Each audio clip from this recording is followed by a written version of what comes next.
Welcome to the Movies of the Damned podcast. My name is Kyle Grant, and I'm sitting here with my friend and published horror author, John Hunt.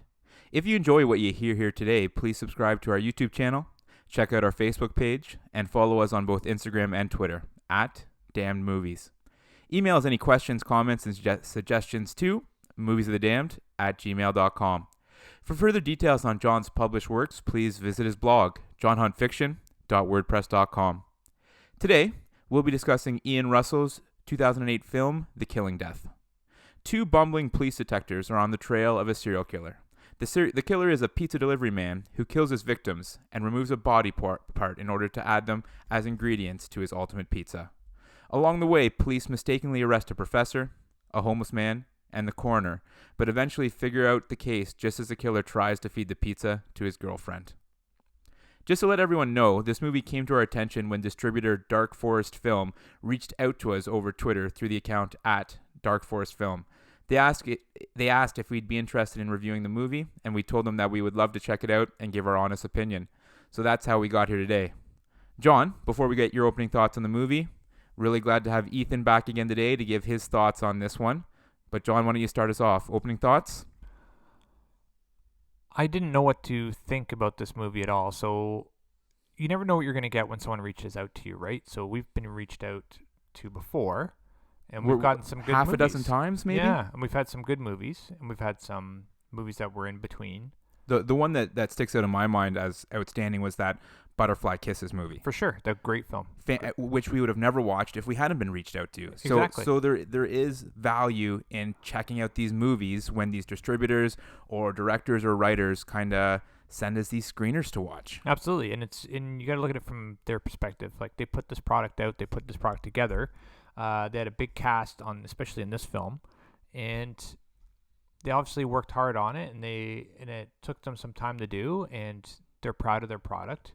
And it took courage to reach out to other people who they don't know, who may or may not give a favorable review, because our job is to be honest with our reviews. Oh yeah, so it would be disingenuous for us to just say that we enjoyed every movie that we watched, especially with people just reaching out to us. We can't just say that we loved something, so we have to be honest. Yeah, I'm not going to do that anyways, right? If you hear growing up, if you have nothing nice to say, don't say it. Well, in this case, this is kind of what we're doing as our hobby, and it's a fun hobby, but our main job is to be honest. And if it's not nice with what we say, it's not nice. If it's great with what we say, then it's great, right? So that being said, when you told me the title of the film, I immediately had an issue with it. Yeah, so right away when I kind of brought up to John that the distributor reached out to us and asked us to watch the movie, and he's like, "Oh, what's the movie called?" I'm like, The Killing Death. And right away he went on a rant about what he didn't like about it, why it was dumb, that type of thing. So John, why don't you try and explain to the listeners what your big issue is with those three words, The Killing Death? I didn't go on a rant, man. You're like maybe a little one, okay, but I don't have a problem with really Killing Death. So my whole thing is that's redundant, right? Might as well say happy smile. When someone smiles, they're happy. You don't have to put happy in front of it. If they're not happy, that's when you'd add a modifier like a cruel smile. But even then, the smile is meant to be happy because that's what a smile is supposed to convey. Okay. So when you kill something, what happens to it? Well, it's dead. Right? So the killing death that's immediately redundant. Why would you have killing death? Maybe because the killing was already taken. I don't know. I don't even know what that means. What did you just say? The title, The Killing was already taken, so they need to add it. It's kind of like, remember that band Bush X? The band Bush was already taken, so they had to add an X to it.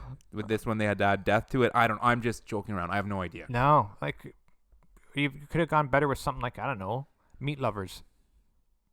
That would have been good. Meat Lovers Pizza or something like that. That Right. would have been a good title for this movie. Just leave it for that. So I immediately had a problem with that. I didn't even really understand what the title meant or how it was relevant to the movie. Maybe that was over my head. I don't know. I think it's one of those things where sometimes you want to put a title out there that's intriguing but subtle because you don't want to give the back of the movie. You don't want to give away what the movie's actually about. So you want to be subtle with it. So you kind of use not necessarily a misleading title, but a title that's kind of neutral. but this was The Killing Death. Seriously, why would you do that? Terrible. I'm not a fan of that.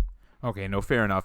And so right away, kind of John went into it with kind of like a little abrasive just because he didn't like the title. Ethan, we kind of roped you into this one. We wanted to hear your opinions just because kind of you're a developing filmmaker yourself, right? So you're kind of in the midst of making some movies. So like, what did you think with what you saw here? Did you enjoy this film? Like, were you intrigued to kind of see an independent film and then kind of compare it to some of the things that you're trying to put together? Like, what are your opening thoughts on this one? Well, no, I was not a fan of this movie. It was boring. There was nothing happening, and it was just murder after murder after murder. It kind of reminded me of something that I used to see in like my CommTech class in high school, right? Just, I don't know. It was, I didn't have a good time watching it, and when my dad told me the title, I kind of just went, "Come on, like really?" Yeah, so that bugged you too, and I kind of hear what you're saying about a little bit of like maybe boring's not the right word, but I get it because you'd think, oh, there's constant murders, how can that be boring? But the fact that they kind of revealed the killer instantly, so there was like no mystery to it at all, and it just was kind of like, well, eventually these cops are gonna catch the killer here, right? That's not why I found it boring. Okay. So it was boring, I guess. It was boring, I don't know, in the same way that someone might find a Fast and Furious movie boring, right? Nothing's happening. There's no reason for this to be happening. It's just happening for the sake of it happening, right? Like when you look at the movie Seven by David Fincher, the murders that happened in that movie happened for a reason. And it's a detective trail that leads towards the ending, which is a great climactic ending. This was kind of just like, he's murdering because he's creepy and he's mentally deranged. Yeah, and then there was really no story. It was kind of like just, I don't know. It was weird. It was just kind of a combination of one thing that I wrote down is a bunch of jokes, because it was trying to be a dark comedy, right? And some of them were really bad jokes. Like, I don't know if you remember that scene with the professor and his students. And the students are kind of talking with the professor after class, and the one student's like, "Oh, ancient Egypt is so cool, and it's so old, even older than my mom." Yeah. And I'm just like, "Oh, that's a swing and a miss." But then you had something a few minutes later, which I actually laughed out loud at. So I don't know if you obviously, if the professor gets murdered a few minutes later, and just before he gets murdered, he's blind. So obviously, I guess his sense of smell is heightened, and he's like, "Smells like pepperoni." Because it's the pizza delivery. So I just thought that was funny, right? So that made me laugh. You know, there were some funny parts to it, and I laughed as well, right? Because some of the dialogue and some of the stuff was actually funny. So, and that's another, like The Killing Death. Maybe you should have got from that title. Like maybe they were trying to be ironic. Like I don't even know, because I didn't really know what I expected when someone reaches out to us. It's going to be a horror genre, right? So I thought this would be horror. So when The Killing Death, the title, is like, oh my God, what? And then when you actually start to watch it, you could see it's okay. It's meant to be, like you said, a dark comedy. There's some comedic elements in it, like the coroner who always shows up at every scene. He's always eating a sandwich. That's right. Right? He always had food. And then the older detective, like, you know, always saying stuff to the younger detective, and it's like. And the younger detective is just trying to be respectful. But like, yeah, but at the same time, like, come on, right? It becomes pretty apparent, like, early on in this movie that this older detective is, like, losing it. Like, he's on the verge of dementia or something. And then you see that come to fruition as he just starts arresting everyone. Yes. Which is a part of the movie that I actually liked. I actually found that funny, that he kind of just arrests that other professor. And then the professor in the back, well, what do you mean I did it? How do you know it wasn't this homeless man? And they arrest him, yeah. We've just... he's just ID'd his accomplice, right? And then and then they arrest him. So I thought that was funny, right? And then again with the corner, they find the sandwich, and it's like, I can't believe you did this, right? Yes. So like they did all that stuff, and it was kind of fun. Those instances. Actually, the one part in this movie that actually I enjoyed and smiled at was the the conversation between the young detective and the janitor. Yeah. That was pretty funny. You know, that, you know, I'll have you know, what was it? I was third at the academy. I graduated third at the academy. It's like, well, that's just a training ground for the real police. Where you're just yeah. telling them all about it, and then like the random Just drinking. letting him know. Yeah, and then just cleaning up the evidence, like he mopped up the blood, right? And then tell him how tough it is to get blood up, right? Yeah, and then drinking randomly from that honey bottle. That was Yeah. very odd. And so again, like the Egypt comment was like a swing and a miss, but some other stuff was Yeah. pretty funny. There was some good things in this movie. The one scene I love, and I've brought it up in previous podcasts, is I love those point of view shots. So I actually did like when kind of the professor's walking down the hall and the camera angles in the killer's point of view is it's kind of like stalking him and getting closer and closer. Yeah, And- I don't mind that. I don't know. I only really liked that janitor scene. That was the only thing? Yeah, and some of the small jokes throughout were pretty good. I don't know if the shot placements were good. I would disagree. Like, and blind people don't walk with a cane like that. You should probably look into that. Like, that's not how they do things. I couldn't tell you how Well, blind I could, people like, walk. you know what I mean? Like, so that's what I mean. Like, when you're putting something out there, look into what you're putting out there. If you're going to have a blind person in your film, Yeah. watch video of how a blind person walks and have the actor watch that video, right? Because it's not like, they don't do it like that. That's an exaggeration of how they do it, right? Yeah. It's not actually how they do it. So, once again, I don't know what type of feel they're going for this. Was it a pure comedy? Because if it was pure comedy, then that maybe blind scene was meant to be that way, right? Maybe it was a ribbing of it, or I don't even know, right? I have no idea because And maybe it you're onto wasn't something presented there. that way. That they were trying to make a comedic film that had horror elements in it. And so maybe that is what they were doing. But as I was watching this movie, there was one scene that happened and I had to pause it right away because I'm like, I need to write down about this. This is so ridiculous. And then I remembered, oh wait, this came out in 2008. So the one scene he shows up to, I guess one of his ex's houses there, and he's like, oh, can I use your phone? And she's like, oh yeah, come on right in. And I'm like, use her phone? Who doesn't have a cell phone nowadays? But then again, I think back to 2008, and a bunch of people did have cell phones, but not everyone. Did you pick up on that right away, Ethan, in that scene? Did you have that same reaction? Yeah, I didn't know this was released in 2008. I had no idea when it was released, so I was kind of just like, what? And I was more like, she bought that? Yeah, exactly. That's what I was thinking. I was like, because I literally paused the movie, and I'm furiously typing. I'm like, this is ridiculous. Everyone have a phone. And then I'm like, oh, wait. In 2008, not everyone did, right? Yeah. So I thought that was interesting right there. And again, more comedy. When he scoops out, I think it's even her eyes from that scene with the ice cream scoop, and he's like holding the eyes like, I see you. Just like so like cringeworthy, right? Some of the murders were just awful, man. Like the one with the drill. The that drill one, like, from behind. oh, I couldn't believe that, dude. I was, ugh. That made me like shiver, and I was like, I had to turn away. I was like, why are we watching this? That's what I was thinking. Like, it was the worst. And the line leading up to that was so cringeworthy. And as I was watching it, I was just thinking to myself, I'm like, I wish I was watching this with John, just so I could see his reaction. John, do you remember that drill scene? Do you remember what he said right before he killed him with the drill? No, I don't. It was something like, I've got a hard one for you, or something like Oh, that. I'm yeah. like, Yeah, oh I do. my- Okay, like, yeah, it was yeah. like the ultimate Oh. cringe eye-rolling moment, Yeah, right? no, it was terrible. We were both sitting there going, "Oh my, what?"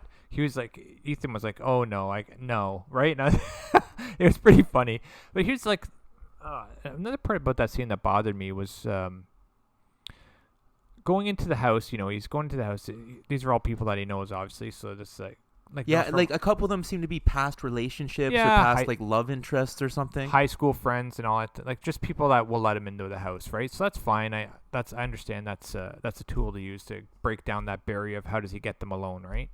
That's not a problem with that. So, but going in that one guy's room, like on his wall, he had a bunch of pictures of naked women all over his wall. I'm like, who does this? Like, no one does this. Weird stuff, It's right? really, Oh. really weird. I looked at it and like I was so confused. It took me so much out of the movie. I'm like, why would this even be in there? What is it? Just to throw in some nudity? Like this is. They were such- just trying to. I think they were just trying to be so over the top.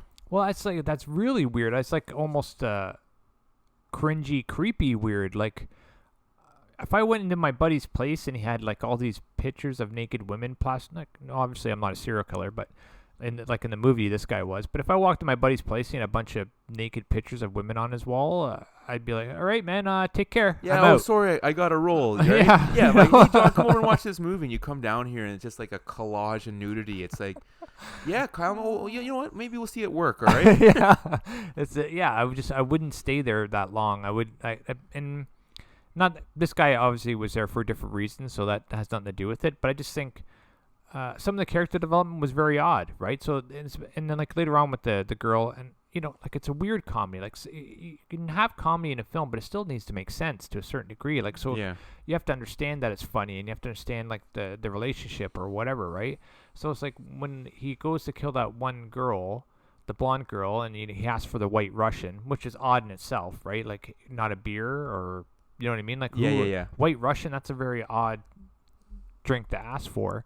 But then she asked him if he's in a relationship with someone. He says yes. Then she asked him if he still has trouble coming. Yeah, And just like it's like, well, this is obviously things didn't end well, so this is like a really awkward like conversation, right? I know, but then you look at their age. So if this is like a high school dating thing or whatever it is, because you don't even know. You don't know when they dated. Like nothing of this is brought up, but you get the sense that it's from high school days or whatever.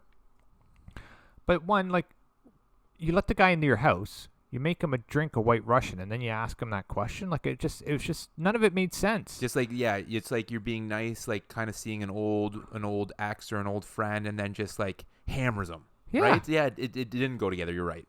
I was just like, okay, well, this is bad dialogue and bad character development, right? That being said, like, even though this is a movie full of awkward scenes, But some of them are funny. that's what I'm saying. Awkward scenes. And the acting, it wasn't bad. Like No. it really wasn't. Like there's only like a few where I'd be like, ugh, right? And I know how hard it is to act, right? It's very hard.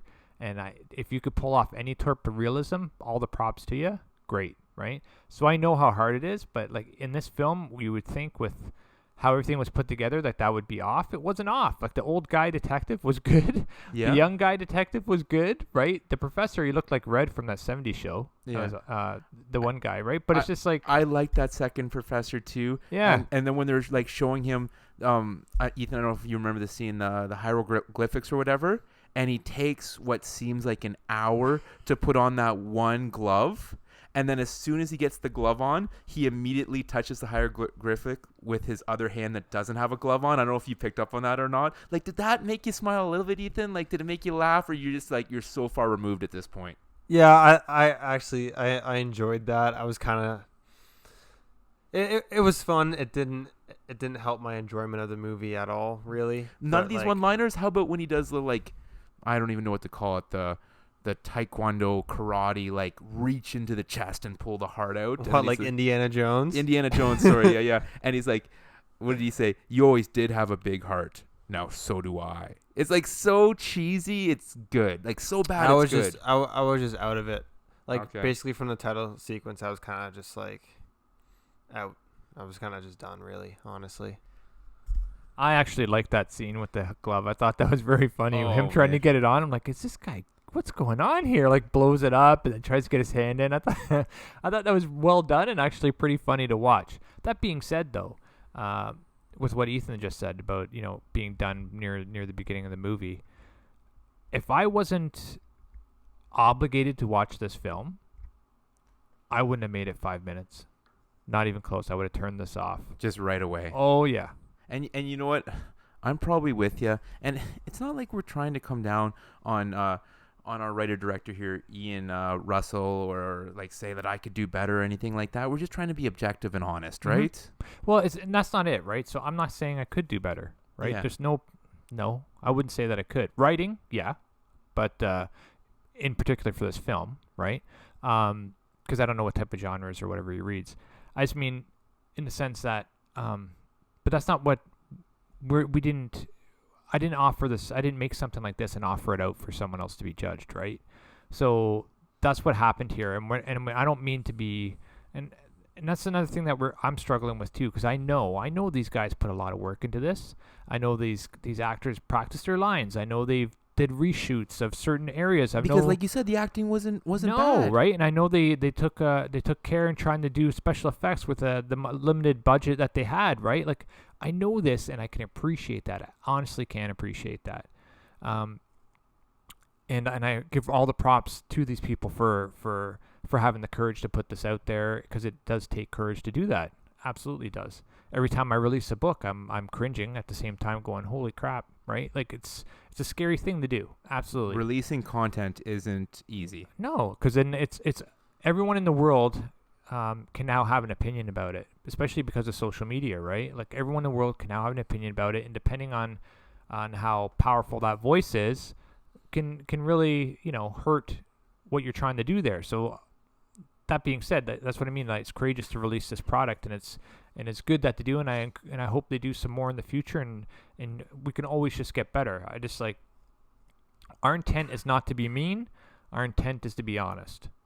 That's all I can say. And about to say that. what we liked and what we didn't like. Yeah. One thing that I brought up earlier that I loved was, again, the fact that they arrested just these like random people who obviously weren't involved. And I just love the dynamic between the older cop and the younger one, or the detective, sorry, where the younger detective is like just kind of going along with it as they keep arresting more and more people and like filling their back seat. Like when they arrested that homeless man, I'm like, oh my gosh, this is so ridiculous, right?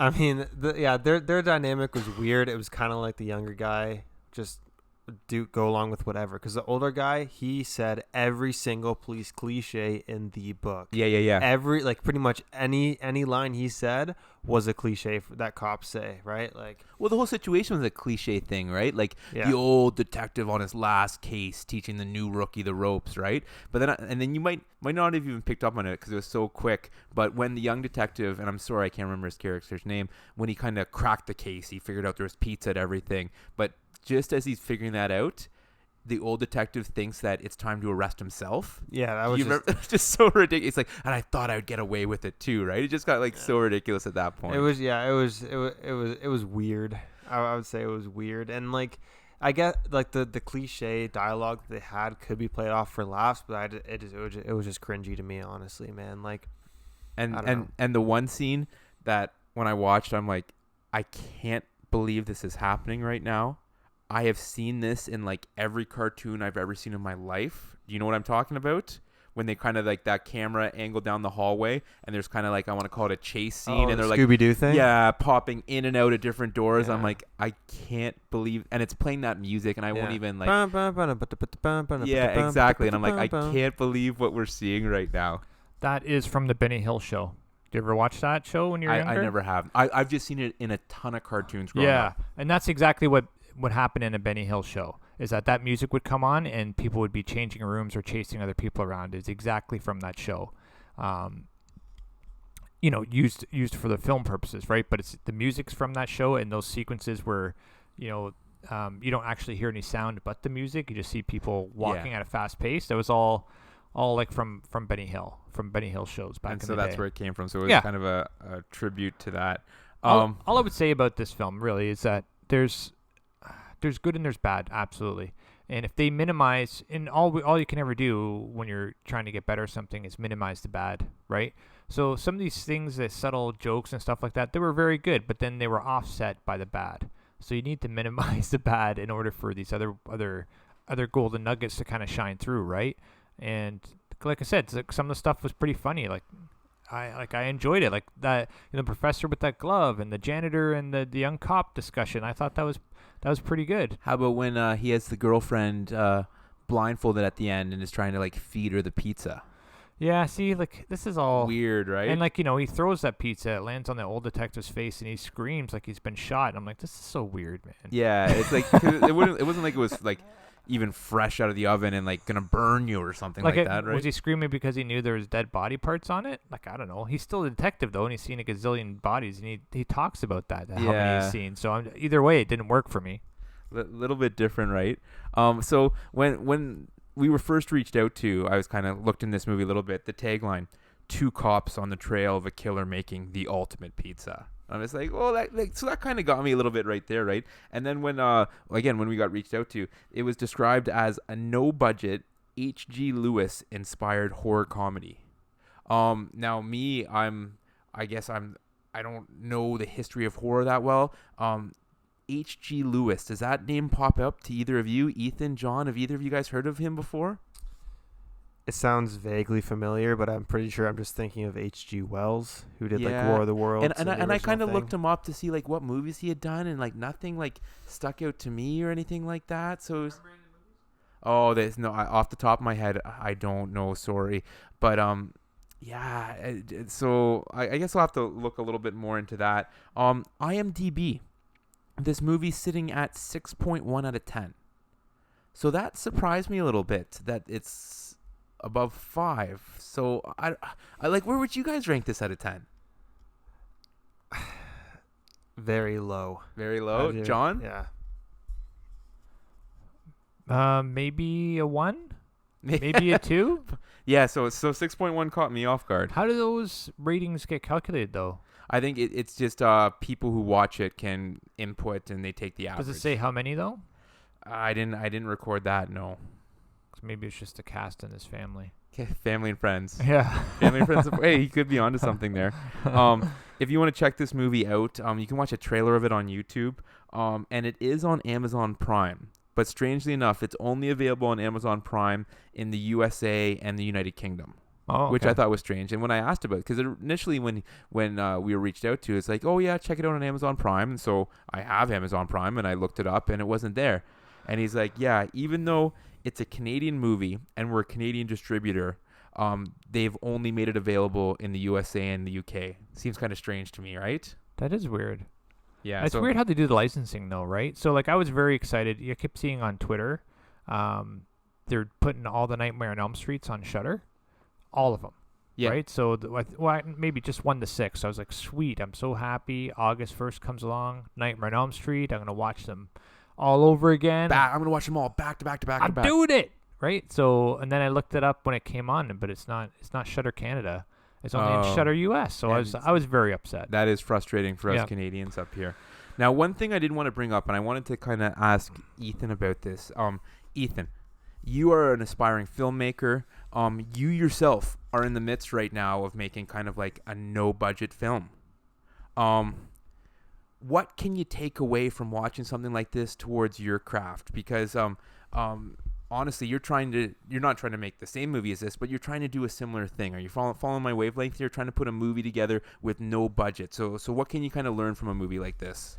Well, I don't think I really learned anything. I was kind of just like, I hope mine's not as cringy as this. That's what I was thinking.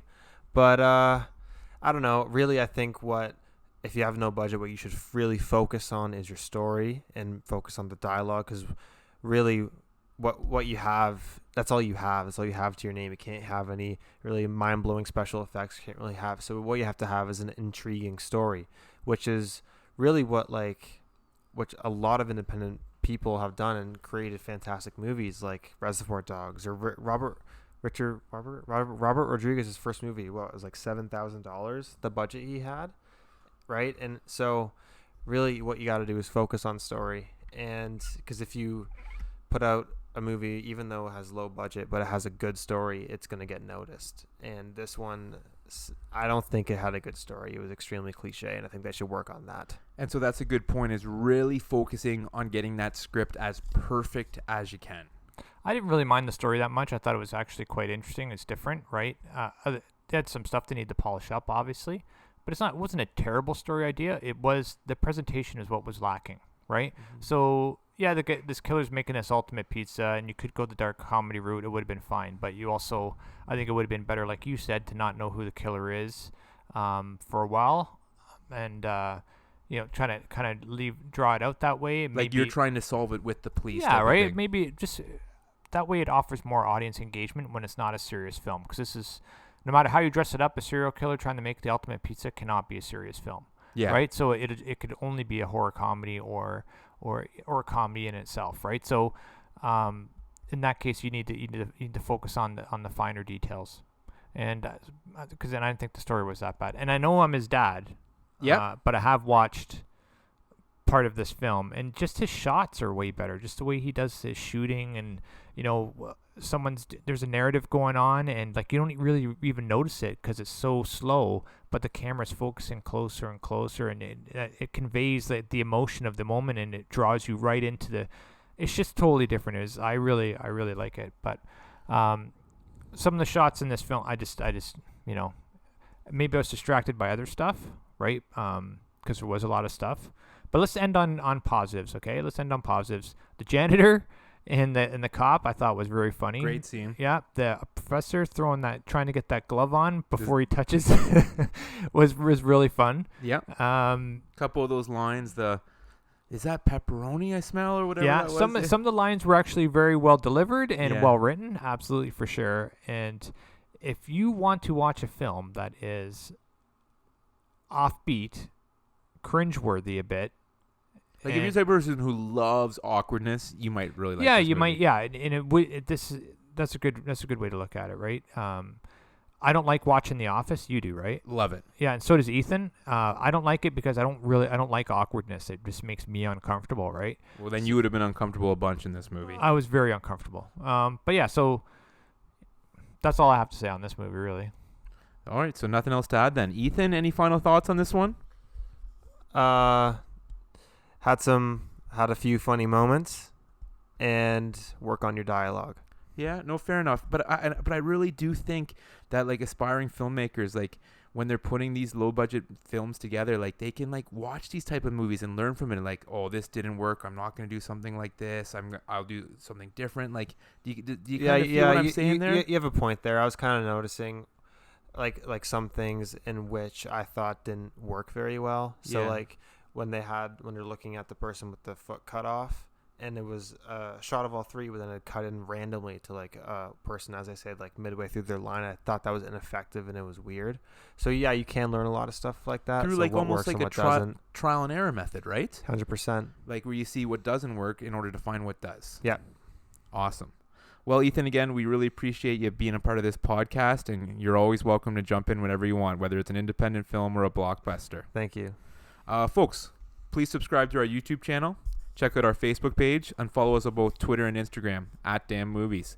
We want to hear what you thought of today's podcast and any suggestions you have, especially in terms of what movies you'd like us to discuss next. Send us an email to moviesofthedamned@gmail.com. Please also check out John's full-length novels. His first two novels, Dollhouse and The Tracker, are Amazon bestsellers, and his new novella, Balance, is also available on Amazon. For further details on John's other published works, please visit his blog, johnhuntfiction.wordpress.com. Thanks for listening, and we'll see you next time. Yeah, everyone, thanks again for listening in, and we love your suggestions, so keep throwing them at us. And have a great week. Be kind to everyone.